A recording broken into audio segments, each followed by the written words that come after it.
Many seekers dedicate their lives to spiritual awakening, longing for that final moment of realization. But what happens next? Does life end? Does the enlightened one disappear? Or does everything continue as before? The answer is both simple and paradoxical. Enlightenment is not an event, but a shift in perception. It is the realization that the separate self never truly existed. The seeker disappears, and only pure awareness remains. Imagine a clay pot. Inside the pot, there's space, and outside the pot, there is also space. Before enlightenment, one believes that the space inside the pot is separate from the infinite space outside. But when the pot breaks, what happens to the inner space? It was never truly separate. It merges effortlessly with the infinite. Enlightenment is like that. The body and mind were like the pot, creating the illusion of individuality. But when realization dawns, the illusion breaks and one sees that they were never separate from existence. After enlightenment, life continues, but everything is different. An enlightened being, known as a Jivanmukta, still eats, sleeps, and speaks, but there is no attachment to any of it. The mind functions,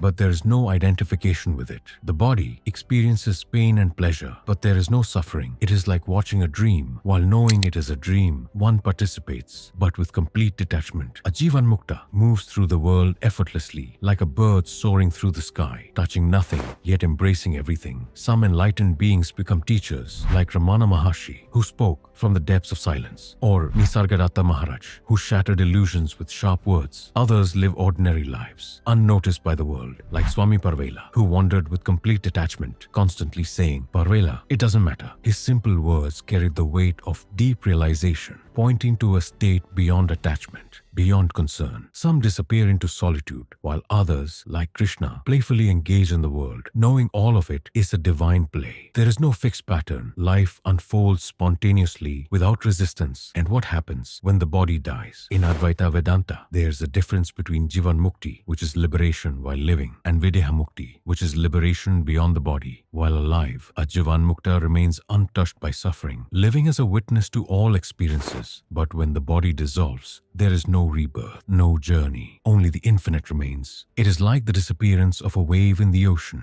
The wave may have seemed separate, moving with force and direction, but it was never apart from the ocean. When it settles, it is simply water, as it always was. Just as the wave was never independent of the ocean, the enlightened one was never separate from Brahman. So, what happens after enlightenment? Nothing changes, and yet everything is transformed. The world remains, but there is no one left to suffer it. The search ends, the seeker dissolves, and what remains is the infinite silence of existence itself. This is Mukti. This is true freedom.